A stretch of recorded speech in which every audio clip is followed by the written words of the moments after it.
사실 이 클래스는 구성 요소가 크게 두 가지가 있어요. 앞전까지는 클래스의 구성 요소 중에 변수만 공부를 했었던 거고요. 네. 이번 시간에는 클래스의 구성 요소 중에 메서드를 한번 공부해 보고자 합니다. 자, 우리 친구들이 여러 언어를 공부하다 보면 어떤 언어는 함수라고 부르고 어떤 언어는 메서드라고 이렇게 부릅니다. 이제 서적에서는 엄격하게 구분하긴 하는데 사실 같은 역할을 합니다. 네. 그럼 어떤 차이가 있느냐? 일반적으로 함수는 클래스 밖에, 그러니까 클래스와 관련이 없는 상황에 독립적인 역할을 하게 되고요. 메서드는 이 함수가 클래스 안으로 포함 관계로 들어왔을 때 함수라고 불러요. 자, 일단 우리가 아직 메서드를 공부하기 전인데 이 부분이 메서드입니다. 자, 그러면 이 녀석이 만약에 예시를 드는 거예요. 자바는 문법적으로 허용이 안 되는데 이렇게 클래스 안이 아니라 클래스 밖에 있으면 이를 함수라고 부릅니다. 일반적으로요. 네. 근데 요 함수였던 애가 클래스 안에 들어오는 순간 이를 메서드라고 일반적으로 이렇게 부르고 있어요. 네. 그냥 요거는 참고로 들어두시면 되고요. 네. 자, 어쨌거나 변수가 바로 요 녀석이고요. 그리고 메서드가 바로 이 부분입니다. 그래서 일반적으로 서적에서 이렇게들 많이 표현해요. 어떤 클래스를 만들 때 속성에 해당하는 거는 변수로 설정을 하고 기능에 해당하는 거는 메서드, 함수로 설정한다. 이렇게 또 표현을 합니다. 뭐 예를 들자면 사람이라는 클래스를 만들 때 사람의 정보들이 있죠. 나이라든지 이름이라든지 뭐 키라든지 이런 것들은 변수로 설정을 하고 속성. 사람이 먹는다, 걷는다, 동사적인 표현 있죠? 네, 그런 것들을 기능이라고 표현하고 이를 메서드로 구현한다 라고들 표현을 하고 있어요. 네. 그래서 실제 쌤이 뭐 이렇게 완벽하게 변수명을 설정하진 못했지만 변수는 일반적으로 명사 표현으로 메서드는 동사 표현으로 많이 쓰인다고 합니다. 네. 자, 일단 테스트 01이라는 클래스가 있는데 메서드는 일단 문법이 이러해요. 먼저 void라는 키워드가 등장을 합니다. void는 이제 바로 차후 뒤에서 학습할 예정으로 지금은 표현을 그냥 암기를 해주시는 게 좋습니다. 그래서 무조건 void라고 작성하고 메서드 명을 적고요. 소괄호가 등장하고 중괄호를 통해서 이 메서드 영역을 나타냅니다. 이렇게요. 네. 자, 그럼 아래 내려와 볼게요.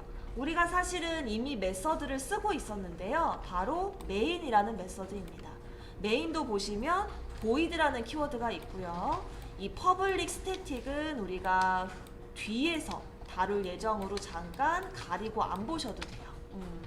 클래스 있고 void 메서드 명이 있죠? 요것도 나중에 배워요. 속안에 뭐 들어가는 거는. 어쨌거나 메서드명 다음에 소괄호, 좌중괄호, 우중괄호 이렇게 되어 있네요. 이미 우리는 클래스의 메서드를 쓰고 있었어요.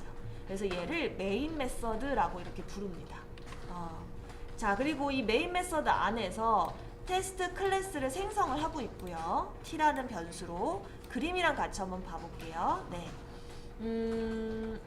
일단 우리 친구들이 하나 알아둘 것이 있는데 우리가 지금까지 메모리를 스택 그리고 히, 스태틱 이렇게 세 개가 있다라고 공부를 했었었죠. 네. 네, 특히 힙은 이미 많이 공부했듯이 new라는 키워드가 등장하면 힙 메모리에 생성을 했었어요. 네. 그리고 스택은 그냥 우리가 new라는 키워드가 없으면 스택의 그림을 그려라고 했는데 사실 스택은 정확한 역할은 메서드가 호출이 되었을 때 그 호출된 메모리가 쌓이는 영역입니다. 자, 다시 한번 설명을 해볼게요. 자, 지금 이 메인이라는 단어에 메서드가 현재 존재하게 되는데 메서드는 누군가 사용하겠다고 언지를 주지 않으면 동작을 안 해요. 그래서 원래는 여러분들 눈에 보이지는 않지만 이 메인이라는 메서드를 호출하는 문장이 맨 밑에 있습니다. 지금 쌤이 클래스명을 좀 바꿔서 그런데 얘를 잠깐 수정을 해볼게요. 네, 요렇게 그래서 맨 밑에서 메인아 너 동작을 좀 할래? 라고 요청을 하면 이 메인에 접근을 하게 됩니다. 이렇게 누군가 메서드를 만들고 사용하겠다고, 사용하는 행위를 호출이라고 부르거든요.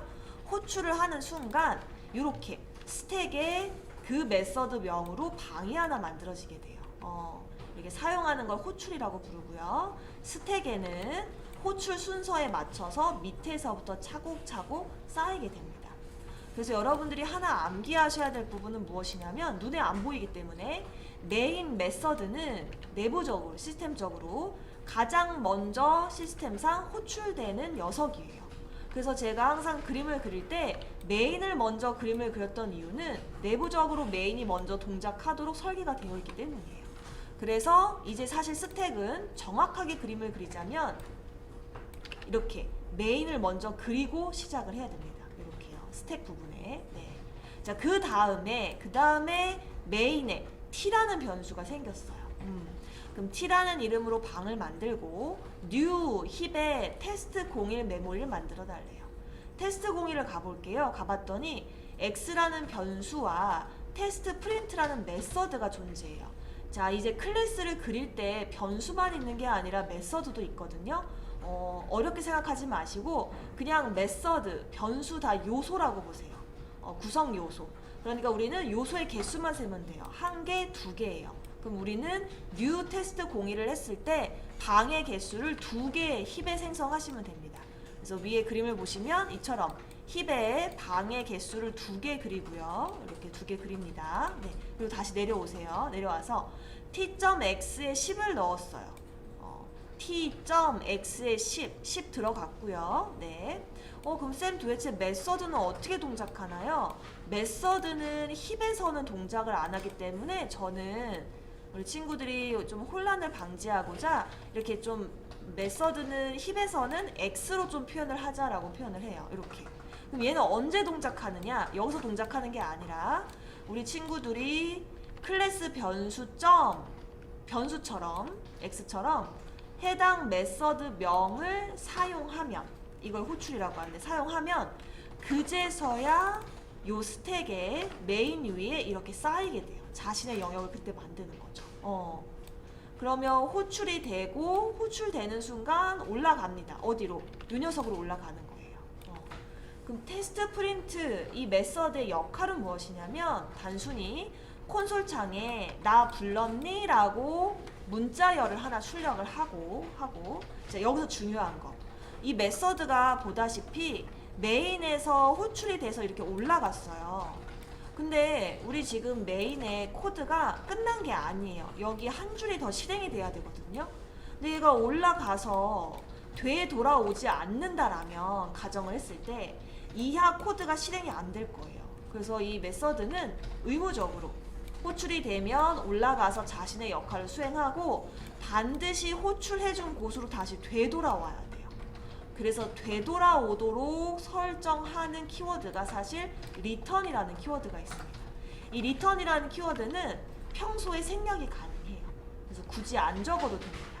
다시 정리를 하면 이 return은 메서드를 강제 종료시키는 키워드이고요. 우리 강제 종료하는 거 반복문 할 때 브레이크 공부했었죠. 네, 브레이크랑 똑같아요, 사실은. 그래서 return을 만나 어떻게 된다? 다시 불러준 곳으로 되돌아오고 프로그램 종료를 출력하고 또 return을 만나 메인 또한 종료가 되는 거예요. 다시 그림으로 정리해 볼게요. 자, 메인 new 해서 t 생성하고요. 테스트 프린트를 찾아갑니다. 호출이 됐으니까. 올라가서 sysout 콘솔에 문자를 출력해 하고 return 만나서 얘는 지워져요. 지워지고 되돌아와요. 메인도 return 만나요. 지워져요. 그래서 결국 남는 게 하나도 없게 되는 거예요. 그래서 우리 친구들이 CRUD 공부할 때 매번 회원 정보를 추가하지만 컨트롤 F11 눌러서 재실행하면 어때요? 다 사라져 있죠. 또 추가해야 되죠. 그 원리예요. 다 사라집니다. 이렇게 순서대로, 호출 순서대로 사라진다라고 기억을 해주시면 돼요. 그래서 이 메인도 우리 눈에 보이지는 않았지만 return이란 명령어가 있어서 이렇게 메서드를 종료시키는 역할을 하고 있다까지 기억을 해주시면 되겠어요.